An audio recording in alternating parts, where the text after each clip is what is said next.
dari sastra kau tolong lewat apa?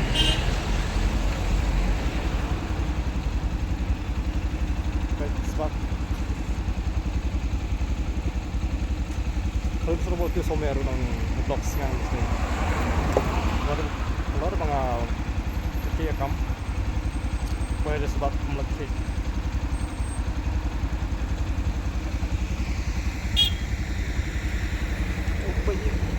Ini perselong pe, pag-yari di Japan.